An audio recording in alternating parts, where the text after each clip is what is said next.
हरे कृष्णा। दोस्तों, किसी ने ठीक ही कहा है कि उनके साथ ज़रूर रहो जिनका वक्त ख़राब है, पर उनका साथ छोड़ दो जिनकी नीयत ख़राब है। आज की कहानी एक लड़के की है। एक 24 साल का लड़का जो कि एक जमींदार के यहाँ नौकरी करता था। उसके माँ बाप इस दुनिया में नहीं थे। ज़िंदगी बड़ी ही कठिनाइयों में बीत रही थी। वह जाता था, रोज़ पैसे कमा कर घर आता था, खाना बनाता था, खाता था और सो जाता था। यही उसकी दिनचर्या थी। एक शाम जब वह अपने काम से घर वापस लौट रहा था तो उसने देखा कि एक बूढ़े फकीर अपनी पीठ पर 3 बड़ी पोटली रखकर एक नगर से दूसरे नगर की तरफ जा रहे थे। वे देखने में काफ़ी बूढ़े लग रहे थे और वे काफ़ी देर से ऐसे ही सफ़र कर रहे थे और आखिरकार कुछ दूर और चलने के बाद वे चलते चलते थक कर एक पेड़ के नीचे आकर बैठ गए। तभी उनकी नज़र इस नौजवान युवक पर पड़ी जो कि उसी रास्ते पर जा रहा था और उसी दिशा में जा रहा था जिस दिशा में उन बूढ़े फकीर को जाना था। तभी वह लड़का उन बूढ़े फकीर के पास से होकर गुजरा।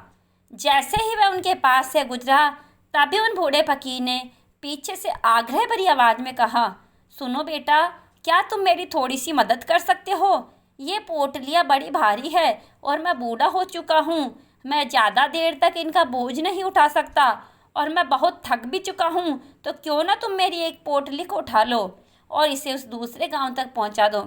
इसके बदले में मैं तुम्हें 2 सोने के सिक्के दूंगा। वह लड़का उन फकीर की सारी बातें सुनता है, फिर उनसे कहता है, कोई बात नहीं बाबा, मैं आपकी मदद करने के लिए तैयार हूँ। बताइए आपको कहाँ जाना है। ऐसा कहते उस लड़के ने उन फकीर की एक पोटली उठा ली और उसे अपने कंधे पर रख लिया। जैसे ही उसने पोटली को कंधे पर रखा उसे आभास हुआ कि यह पोटली तो सच में बहुत भारी है। फिर वह लड़का और वह फकीर रास्ते में आगे की ओर बढ़ चले। कुछ दूर देर चलने के बाद देखते हैं वह गांव ख़त्म होने लगा और अब एक सुनसान रास्ता आगे की ओर जा रहा था। दोनों अपने रास्ते पर होकर आगे की ओर बढ़ रहे थे। जब वे भीड़ से पूरी तरह अलग हो गए तब वह लड़का उन फकीर से कहता है, बाबा, इस पोटली में आखिर ऐसा क्या रखा है जिससे ये पोटली इतनी भारी है? इस पर वह फकीर बाबा जवाब देते हुए कहते हैं, कुछ नहीं बेटा, बस इसमें कुछ तांबे के सिक्के भरे हुए हैं, इसलिए ये इतनी भारी है। उन फकीर की यह बात सुनकर वो लड़का मन ही मन सोचने लगता है, यह बाबा जरूर कोई व्यापारी है, तभी तो इतने सारे तांबे के सिक्के साथ लेकर चल रहे हैं। लेकिन तभी उसके मन में एक विचार आया, मुझे इनसे क्या मतलब, मुझे तो सिर्फ इस पोटली को दूसरे गांव तक पहुंचाना है। जैसे ही उसके मन में यह विचार आया उसने तांबे के सिक्कों का ख्याल अपने मन से निकाल दिया और मस्त होकर मार्ग से आगे की ओर बढ़ने लगा। चलते चलते कुछ और समय बीता। वे दोनों एक नदी के किनारे जा पहुँचे। वह लड़का काफ़ी हट्टा कट्टा था और काफ़ी चुस्त और तंदुरुस्त भी था, इसलिए वह बिना ज़्यादा सोचे उस नदी में उतर जाता है। परंतु वह फकीर अभी भी किनारे पे खड़े थे। यह देख वह लड़का उन फकीर से कहता है, क्या हुआ बाबा, क्यों रुक गए? आइए, हमें इस नदी को पार करना ही होगा, तभी तो हम उस गांव तक पहुंच पाएंगे। इस पर वह फकीर उस लड़के से कहते हैं, मैं जानता हूं बेटा कि हमें ये नदी पार करनी ही होगी, पर जैसा कि तुम देख रहे हो मैं बूढ़ा हो चुका हूं, इसलिए ये 2 पोटलियाँ एक साथ लेकर नदी पार नहीं कर सकता। इसमें अगर मेरा पैर फिसल गया तो मैं आगे कैसे सफ़र पूरा करूँगा? क्या तुम मेरी एक पोटली और ले सकते हो? मैं तुम्हें इसके बाद भी 2 सोने के सिक्के और दूंगा। इस पर वह लड़का मुस्कुराते हुए फकीर से कहता है, बाबा, आप मुझे शर्मिंदा कर रहे हैं। अगर आप मुझे सोने के सिक्के ना भी दे तब भी मैं आपका कार्य अवश्य करूँगा। मैं आपको दूसरे गांव तक अवश्य पहुँचा दूँगा। इस पर वह फकीर मुस्कुराते हुए कहते हैं, बेटा, तुम तो बड़े ही भले आदमी मालूम पड़ते हो। इतना कहकर उन्होंने वह दूसरी गठरी भी उस लड़के को थमा दी। जब उस लड़के ने दूसरी गठरी अपने कंधे पर रखी तब उसे यह गठरी और भी ज़्यादा भारी लगी, किंतु उसने वहाँ पर कुछ नहीं कहा। जैसे तैसे उन दोनों ने नदी पार की। नदी पार करने के बाद, वैसे भी ये बहुत सारे सिक्के हैं, मैं इनसे एक अच्छी दुकान खरीद सकता हूँ और ख़ुद का व्यापार भी शुरू कर सकता हूँ। और वैसे भी ये बूढ़े फ़कीर अब इस धन का क्या करेंगे, इससे अच्छा तो मैं ही ले लेता हूँ। वह लड़का ये सब सोच ही रहा था, तभी उसे खुद पर आश्चर्य हुआ, अरे मैं ये सब क्या सोच रहा हूँ? ये फ़कीर बाबा ना जाने कहाँ से आ रहे होंगे और ना जाने कितनी मेहनत करके इन्होंने सिक्के इकट्ठा किए होंगे। मुझे इनका फ़ायदा नहीं उठाना चाहिए। नहीं नहीं, मुझे ऐसा नहीं करना चाहिए। उसने कुछ देर के लिए तो अपने मन के विचारों पर काबू पा लिया, किंतु कुछ देर बाद देखते ही देखते उसके मन के लालच भरे विचार उस पर हावी होने लगे। वह लड़का 2 पोटलियाँ लेकर उन फकीर के पीछे पीछे चल रहा था। कुछ दूर और चलने पर रास्ते में एक पहाड़ी आई। उसे देख वो बाबा उस लड़के से कहते हैं, बेटा यह पहाड़ी तो मैं नहीं चढ़ पाऊंगा, मैं काफ़ी बूढ़ा हो चुका हूँ और मेरे घुटनों में भी दर्द रहता है। यदि तुम मेरी ये तीसरी गठरी भी ले लो तो मैं तुम्हें 2 सोने के सिक्के और दूंगा, लेकिन याद रहे इसे कहीं गिराना मत, यह कहीं खुल ना जाए।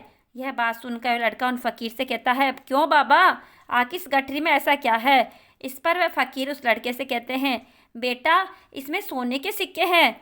यह सुन वह लड़का मन ही मन बहुत प्रसन्न हुआ। उसने चुपचाप वह तीसरी गठरी भी उन फकीर से ले ली और दोनों बिना कुछ बोले आगे की ओर बढ़ चले। अब वह फकीर बिना कोई वजन लिए आराम से पहाड़ी की चढ़ाई चढ़ रहे थे, लेकिन वह नौजवान लड़का जो कि पीछे था वजन के कारण बहुत धीरे धीरे चल पा रहा था। लेकिन जब से उसने सोने के सिक्कों का नाम सुना था उसका मन तो छलांगे मार रहा था।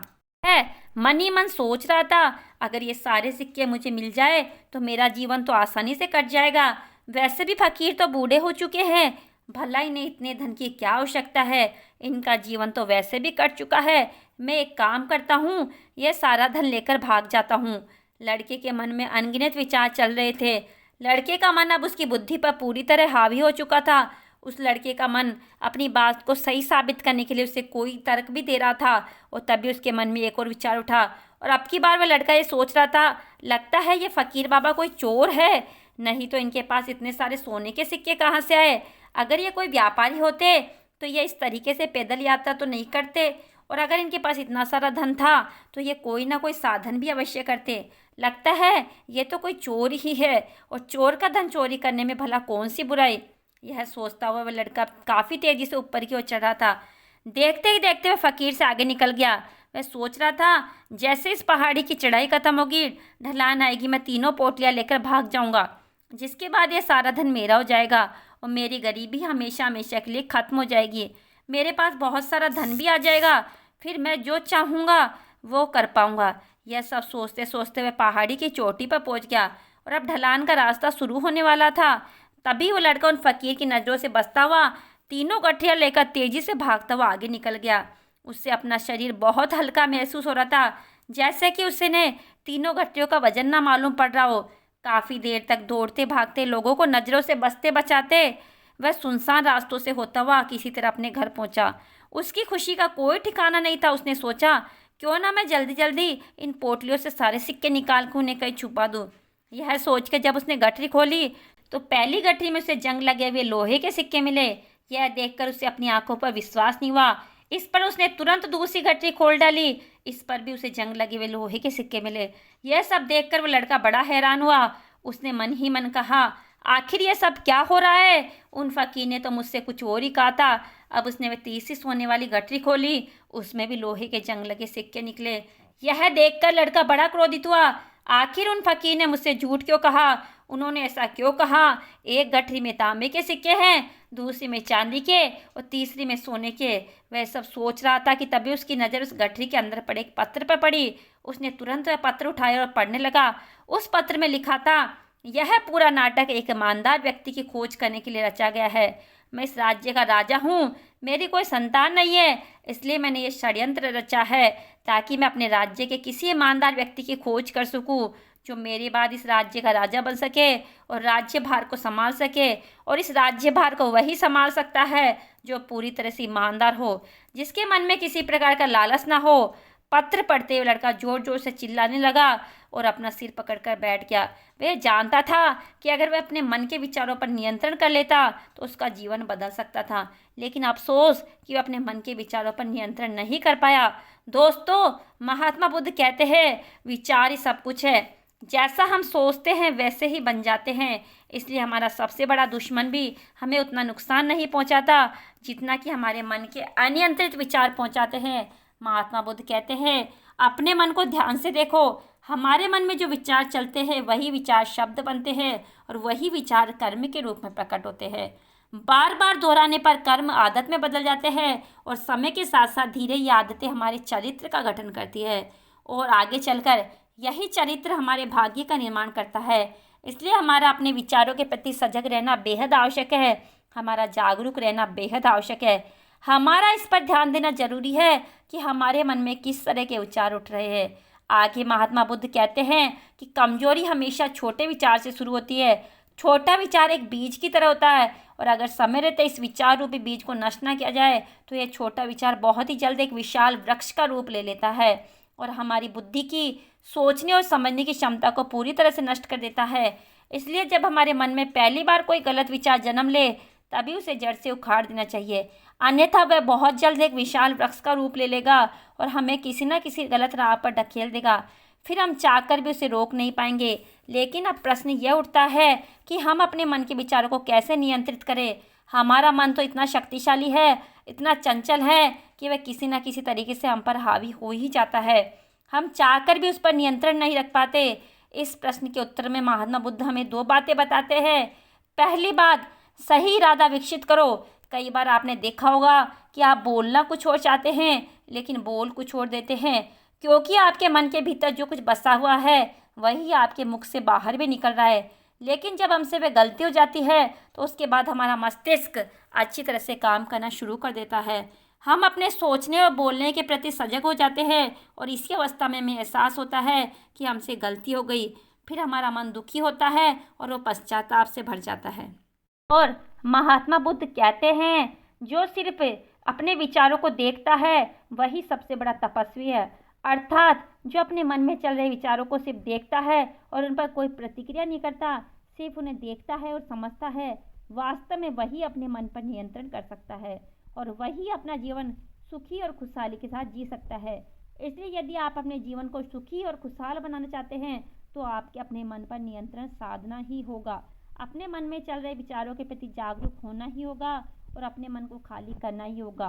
दोस्तों, उम्मीद है कि आपको ये वीडियो से बहुत कुछ सीखने को मिला होगा और वीडियो को पूरी देखने के लिए आपका बहुत बहुत धन्यवाद।